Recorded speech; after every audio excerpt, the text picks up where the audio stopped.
So, you mean to tell me all those late nights? What you doing? Where you at? I've seen Jay-Z at his house. I've seen Drake at his house. I've seen Chris Brown at his house. I've seen Jordan Woods at his house. I've seen Travis Scott at his house. I've seen Beyoncé at his house. I've seen Tiana Taylor. I've seen them all. Not Jason Lee. Caught up in one of the wildest scandals Stockton has ever seen, this man was accused of bleeding the city dry, snatching money from hardworking residents just to bankroll his flashy lifestyle.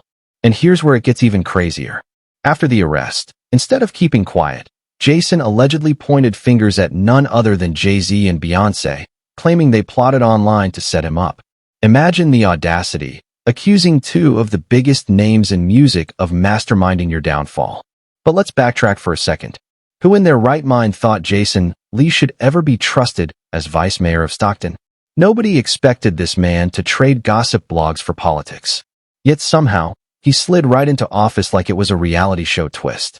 The whole situation makes Stockton look like a circus with taxpayers left footing the bill for this chaos. Millions are already slipping through the city's fingers, and the blame sits squarely on the shoulders of those who pushed him into power. The timeline of this disaster is just as messy. Stockton's mayor, Christina Fagazzi, made Jason her vice mayor back in November, just after she herself took office in January. And instead of easing into public service, Jason allegedly wasted no time jumping into shady business. By May, barely months into his political debut, he was already being investigated for skimming $50,000. He didn't even bother hiding it or pacing himself. He allegedly went full throttle straight into scandal. Here's where the drama really explodes. In May, Stockton hosted a live version of the hit TV show Wild and Out Live at Adventist Health Arena, but ticket sales flopped badly. Nobody was showing up. Rather than accept the loss, the city dipped into its risk mitigation fund, pulling out a whopping $50,000 to keep the event alive. But according to former interim city manager Steve Cangelo, Jason allegedly swooped in and mishandled that money without getting the proper approvals. He just grabbed the bag and moved like it was his personal stash. Jason Lee's short time in politics has turned into one long scandal, and the city of Stockton is now drowning in embarrassment. Steve didn't hold back. He straight up demanded an internal investigation into Jason, claiming that the $50,000 in question was just the tip of the iceberg. According to him, Jason might have been dipping into millions from the city's accounts, hiding it behind so-called event support moves. Even more shocking, Steve accused Jason of pocketing part of that $50,000 by allegedly using his personal ties with the Wild and Out promoters. That's not just shady, that's straight up scandalous. But Jason wasn't about to sit back and let the accusations fly unchecked. As expected, he came out swinging, denying everything, and even threatening to sue. He quickly tried to flip the script, claiming the whole transaction had been approved by Stockton's Director of Economic Development and that he personally had zero involvement in it. Then he decided to take his defense to social media, dropping a long post on Instagram like he was addressing his fans instead of taxpayers. Jason wrote, "A few weeks ago, I got tipped off that there was a conspiracy brewing, claiming that I brought Wild and Out to Stockton and influenced decisions so Nick Cannon, my friends, and I could profit." He tried to spin the story, saying Nick and the crew only came to Stockton as a personal favor to him just to help the city shine and attract world-class partnerships like Nick Ripples and 5120 Entertainment. But that wasn't all. Jason doubled down, saying the attacks on Stockton city staff were beyond disappointing and insisted that his people were only doing their jobs. He even bragged that when the issue finally came up in the audit committee, the room went completely silent.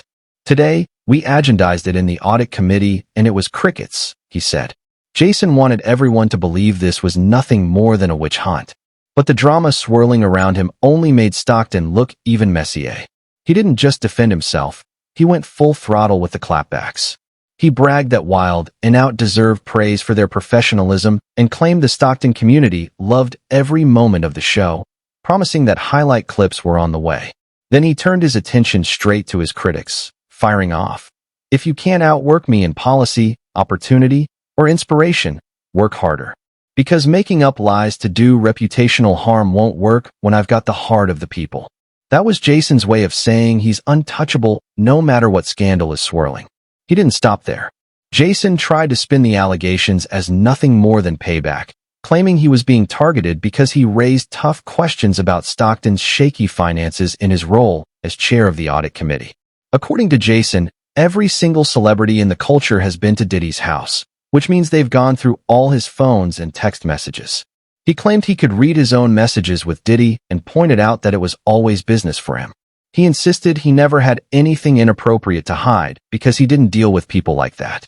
He went on repeating, "So, you mean to tell me all those late nights? What you doing? Where you at?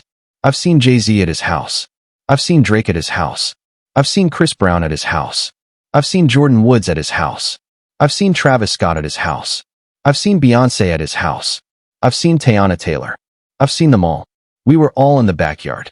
I've seen Usher there. I've seen DaBaby there.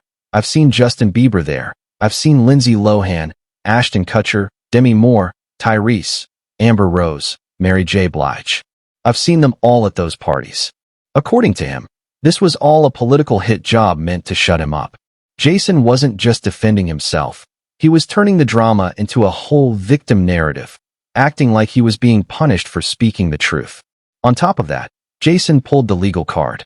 He demanded a public apology and threatened a $25,000 lawsuit for damages, citing defamation, emotional distress, and harm to his reputation if the accusations weren't retracted immediately. It was clear he was ready to fight dirty to protect his image. But what really turned heads was how he dragged Beyoncé and Jay-Z into the chaos once again. Jason has been on their necks ever since the Diddy drama erupted, and many people couldn't help but side-eye his claims, whispering that maybe this whole scandal was tied to them setting him up. Jason himself seemed to feed into that theory, hinting that the power couple really was behind the scenes pulling strings. And let's not forget, this wasn't Jason's first time coming for Beyoncé.